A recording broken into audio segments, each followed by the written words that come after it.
everybody. Welcome back to the channel. I don't know how I leant into the microphone. It's not like it's not working if I sit here. But anyways, hello. Welcome back to the channel. I hope you're doing well. Thank you for stopping by as ever.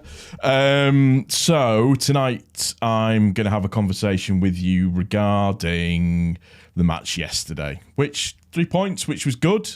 It's great. Gets us back to winning ways, which is always a really good thing. It's pleasing. Weird atmosphere though. Really, really strange atmosphere. It was odd. It was almost like we were waiting for something to happen. It was just bizarre. I was at the game last night, so that was good. I was in the Northwest stand, decent view. Talked to some lovely people while I was there as well. But just watching the game, I kind of felt to myself, we got the first goal, which was great play by, obviously, Rutter harassing the ball, laying the ball onto Somerville and Somerville getting the goal. But you kind of thought, well, they're not really offering very much. And QPR were terrible. There's no ifs, ands, buts, maybes, whatevers. They were absolutely horrible. They were just, it was like they were sitting, I think it was 5-4-1 they were sitting, and it was really strange because every time we got the ball, it was almost like they moved that 5 and 4 very, very close together, so there was no kind of space in between the midfield and the defence, and almost made it like a 1-9-1, if that makes sense. That's just, from my perspective of watching it, that's just how it felt. In the first half, we did okay. We were passing the ball around. Everything was fine. Moving the ball around left and right and everything. Should have had a second goal. Should have probably been about 3 up before half-time, but there was the one Rodon should have scored with his header. There was the other one where I don't know who took the shot. I think it might have been Somerville, but I believe my dog's just come in. All right, mate. Come here.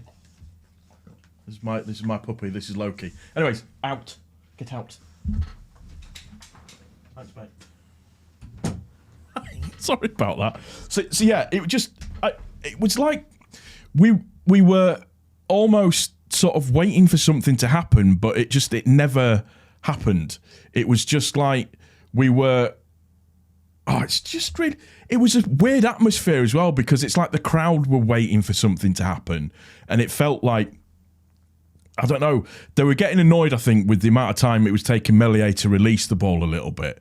But again, it was that ever-pressing thing of, you've effectively got that low block by QPR, and that's what a lot of teams are going to do to us when they come to Ellen Road. They're going to try and stifle us. There's not going to be many teams that actually tried to put it on us. And we get the first goal early and you think to yourself, oh God, this could be a cricket score here.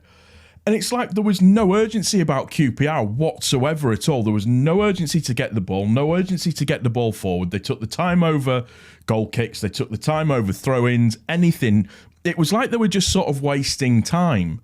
And it's like, you do realise you're 1-0 down here and you're going to have to chase the game.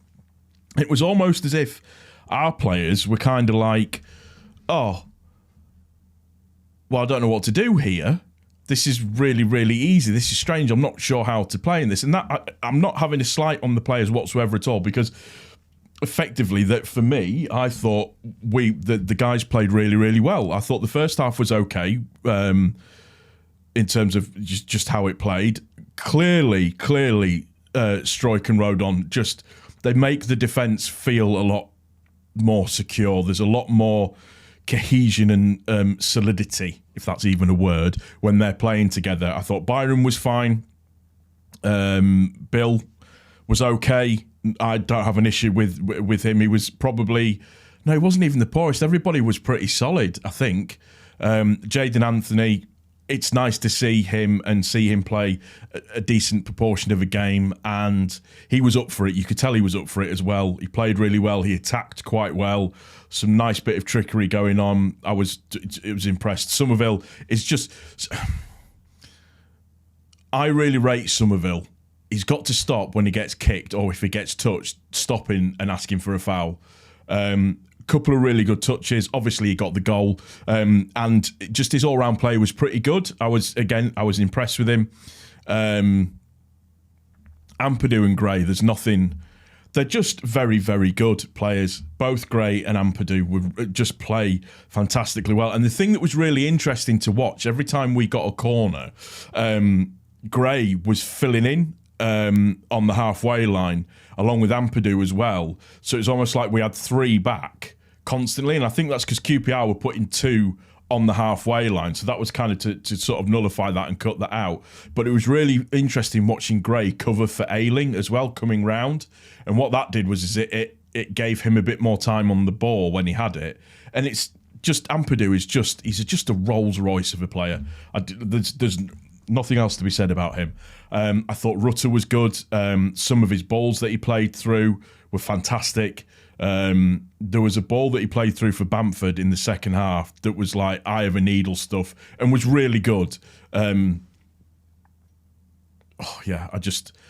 Rutter just reminds me of, you remember when you were a kid playing football and to be that one kid that just had a smile on his face because he was enjoying it whilst he was playing football, and that's what Rutter feels like when you're watching him. It was just that was very, very good for me. Joel. Didn't really notice him very much in the first half. Noticed him a lot more in the second half, coming very, very deep. It'd be interesting to see what would happen if Farke switches Rutter and Joel round and see how they actually play and see if that kind of makes a bit of a difference. He was quite anonymous for the first half, picked up a little bit in the second half, but again, I'm clutching at straws here to be sort of negative. We let them get into it a little bit towards the end. Obviously, there was a sending off with Begovic. Bamford's already come out and said that he never touched him, so hopefully that'll probably get rescinded, so you can make of that what you will. I thought Bamford was good when he came on, held the ball up really, really well. It stuck to him well, and some nice passing, some nice movement. I thought Dan James was good. Poveda played all right when he came on as well. It was a solid, okay performance. There was nothing, they didn't do anything wrong. We let them get back into it a little bit, but I don't think they were ever going to stop. They were horrendously poor. There didn't seem to be any cutting edge or anything. At no time did I feel worried. Even at the end of the first half, when they skimmed Byron and played not Byron Stroke and took a shot which ended up going out for a throw-in, I still wasn't even worried at that point as well. It's just very championshipy is the right way of saying it. But it's 3 points, and we move on to Bristol City as well. We get the 3 points again. If we get the 3 points again against Bristol City, then we're looking okay. I mean, I'm not too fussed about Leicester running away with it or anything like that. You can't. There's still 30-odd games to go in the season, and there's still a lot that's going to happen, and there's still a lot that could happen as it moves forward. Yes, I know Leicester have won 9 of the first 10 games, but we're doing all right. We're doing where we need to be and just quietly going about what we need to do. And people need to remember as well that we are still a relatively new team that is still trying to kind of gel and fit together and work quite right and do sort of the right things at the right time, and everybody understanding their positions and how they need to play. And I'm generally pleased with it. I think after the 3-0 defeat, the clean sheet and the win is the most important thing. And for me, the mark of a good team is being able to get it done. You can't always look spectacular every single game. So for me,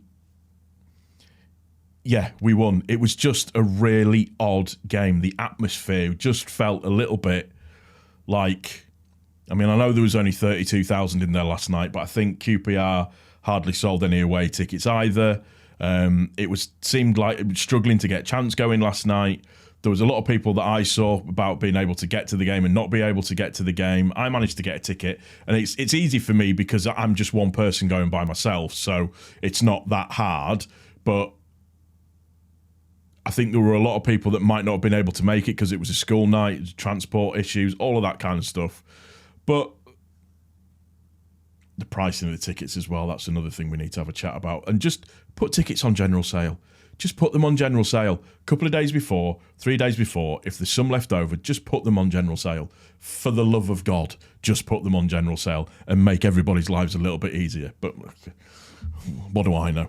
Anyways, that's going to do it for this one. I hope you've enjoyed it. If you have, please don't forget to click the like button. If you're new to the channel, subscribe. I try and do these videos as off the cuff as I can. I don't feel like reading from a script is very, very good. I want to give an honest opinion and just talk about it, and that's why it's the therapy, because I just kind of go bleh and talk about Leeds. But anyways, that's going to do it for this one. Thank you very much for watching. I do enjoy your company, and I'll see you on the next one. Take it easy.